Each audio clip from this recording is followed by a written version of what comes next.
Good morning, guys. It is the 6th at 10:05 in the morning, and I just did my hair, my makeup, got dressed. I'm about to go and make a smoothie. My aunt is getting treatment right now at the hospital, so I'm just doing my own thing. It is literally pouring outside, and it's supposed to rain pretty heavy until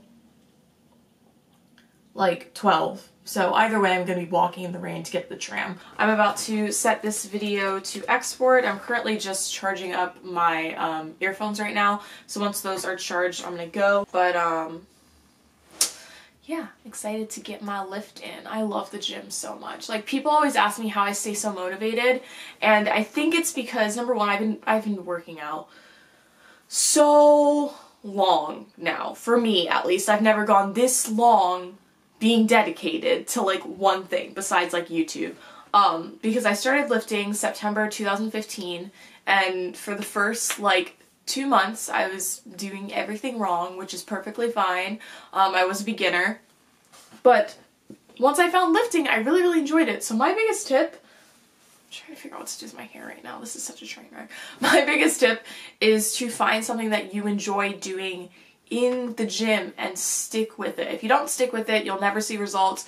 You will not see any results before, I would say, like a month in. A month to 2 months in, you're gonna see some newbie gains. You're not gonna see any major results. Most likely, it's depending on each person, genetics, all those factors. You're not gonna see any crazy results until you're like 8 months in. So if you're like, oh my god, I don't look that different, you're not going to, because it's really hard to build muscle. Like, I saw results in my glutes within 8 to 9 months, which is extremely fast. Most people don't see the amount of results that I saw as quickly as I did until they reach like the 1 year mark. So don't give up if things are taking a long time.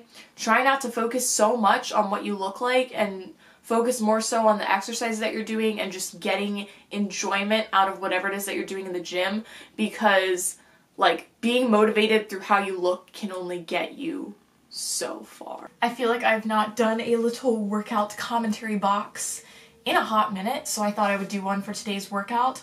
So we hit back, biceps, and triceps. So back is like a huge focus for me, and triceps are as well. Biceps not so much, just because like my biceps are naturally like pretty large. Like, they grew pretty quickly and I like the size of them. They could be bigger, but it's not something that I have like a lot of focus on right now. And I would always love my back to be wider. Plus, like, having a pretty shredded back is nice, so can't complain about that. But this was a packed workout. I already know I'm going to be so sore tomorrow because I haven't trained my upper body in 2 weeks. So that's fine. So I started off with back. So the first exercise that I did were some pull-ups. So I did 2 sets of 4 of close grip pull-ups. I think the most pull-ups I've ever done in a row was 7, and that was when I was like 125 pounds. So the lighter you are with more strength from the past, the easier it's gonna be. So that's why I said I'm kind of glad that I'm dropping a little bit of weight. Probably could have cranked out 5, but I didn't want my form to break down. And for pull-ups, I'm really using it for my lats. And then I did one last set, and I did 1 set of 2. So for the first rep, I held at the top for a really long time and then came down like normal. And then for the second rep, I held at the top just for a second, and then I did a slow negative. So the negative is going to be the eccentric part of the movement, so that's when you're coming down. So I slowed that down as slow as I possibly could, and if you've never tried negatives before and you can't do a pull-up, I recommend trying that, because I can honestly say I think the only reason I can do pull-ups now is because when I first started trying, I just did a bunch of negatives. And then I moved on to the lat pull down. So I did 3 sets of 12 wide grip and then 3 sets of 10 close grip. So biggest tip with this is you're going to want to make sure you extend completely at the very top of the movement. So you're going to want to bring your arms all the way up and kind of pop your head through in a way. It's going to feel exactly like a pull-up. And then pull down, and I hold at the bottom for a second, and then I slowly go back up. So that's gonna be your eccentric and your negative of the pull down. So the reason I do that is because I have a lot of trouble feeling in my lats if I don't. So I can do it more like at a steady pace, but if I go too quickly, I really don't feel anything.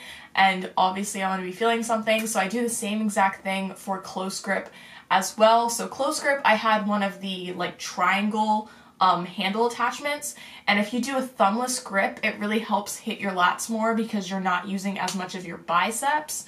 So if you feel your biceps activating a lot in any back exercises, I just recommend doing a thumbless grip. It's going to be 10 times harder, but you won't feel it as much as in your biceps. And it's normal if you do, you just want to make sure you feel it more in whatever it is that you're training than the secondary muscle that's being used. And right after I did close grip, I immediately did a superset. So I did a superset with 2 sets of 10 at the seated row machine.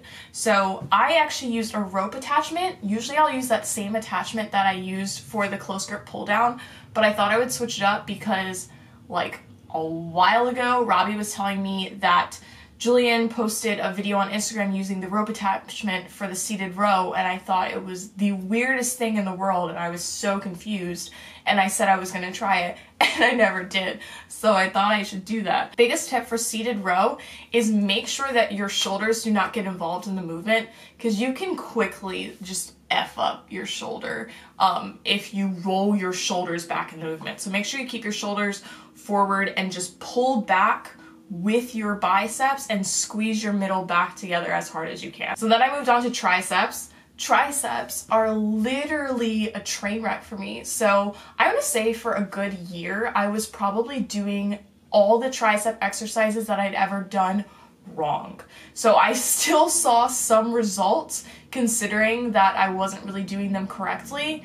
And then I finally fixed myself and now I can feel it in my triceps. So biggest tip is, yes, the 90-degree angle rule is a thing, but really focus more so on how far back you're going when you do your kickback motions.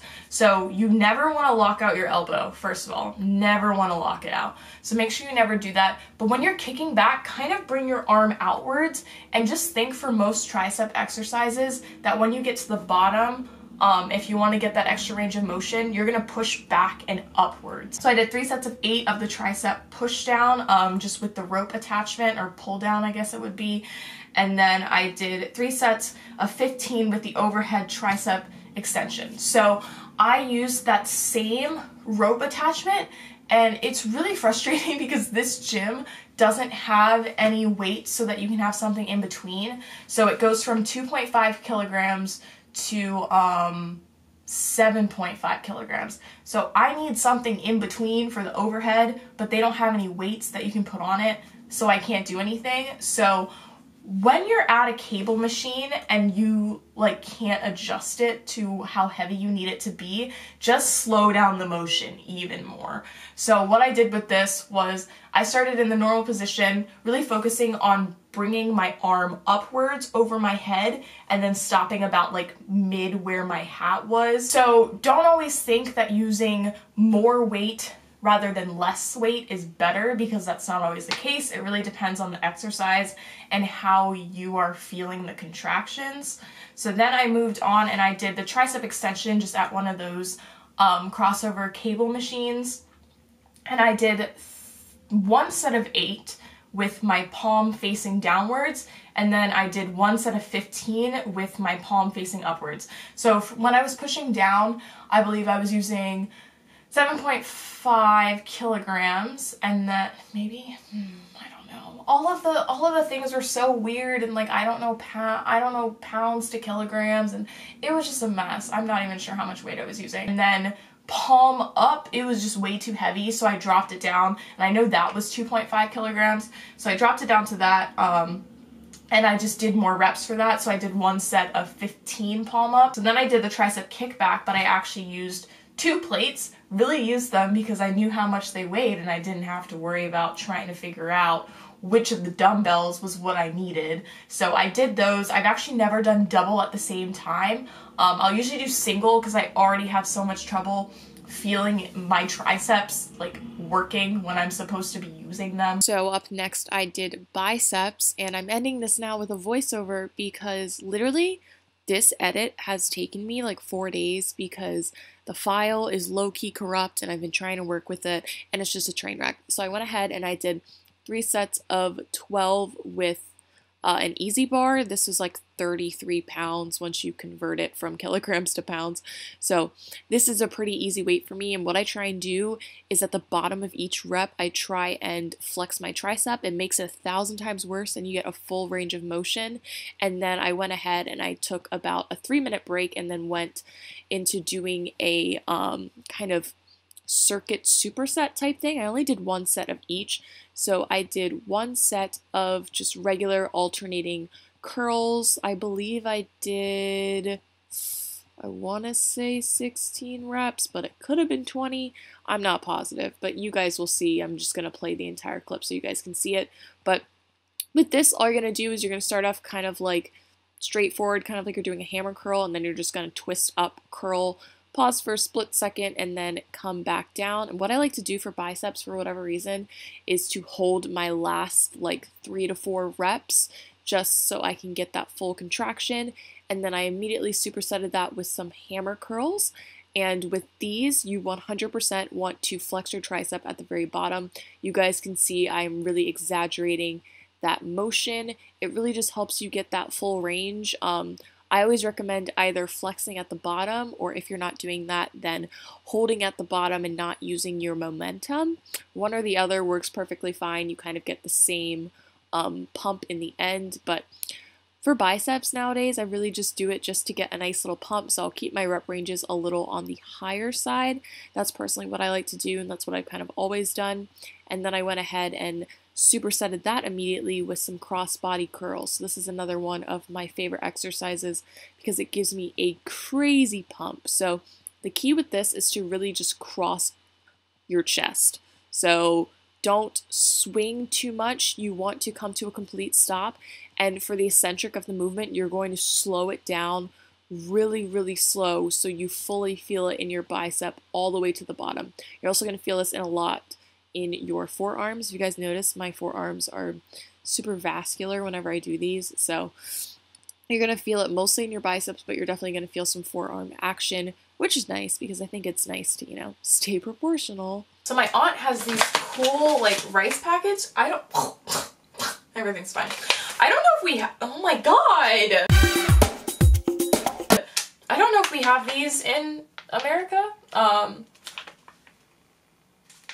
I feel like we don't, but I feel like I could be wrong. Like, you literally just put it in the microwave and the rice is done. Actually, that's a lie. I've used one of these before. Who even am I? Alright, squeeze pouch gently to separate rice grains. Tear or cut top of pouch approximately 2 centimeters. What do you think? I'm just like sitting here with my ruler? Microwave for 2 minutes. Oh, there's just food in there. Someone must have forgot. Someone literally, like, warmed up a full meal and then just left it in the microwave. Bada bing, bada boom. Alright. I was gonna pick back up the package and continue reading the package that I just put in the microwave. Alright, so now it says remove pouch, tear it open. I think that's it. Oh, I can stir fry it. Yeah, I don't know about that. That's a lot of work. So I am heating up lay pan right now. She should probably get some new pans because the coating's coming off.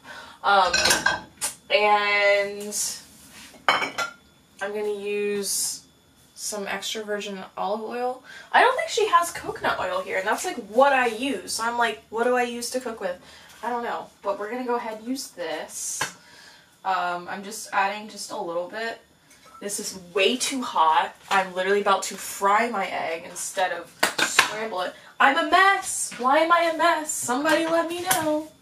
Let me know why I am such a train wreck right now. I don't know what's happening. This is what happens when I go to the gym and then I'm really, really tired. Alright, so we are going to turn this down.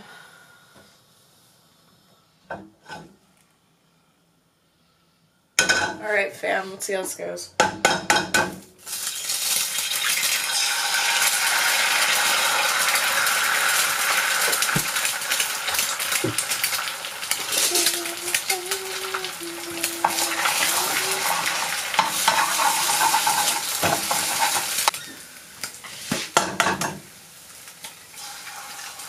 Going to add some garlic powder because I literally add garlic powder to just about everything. And then I'm also going to add some of her seasoning salt that she has that's really, really good. It's by Schwartz. I don't know. Season All. Does anyone know? I don't know. But I'm just going to add just, literally just a touch. I'm not going to. Okay. Fam. Why am I like this? That is not just a touch.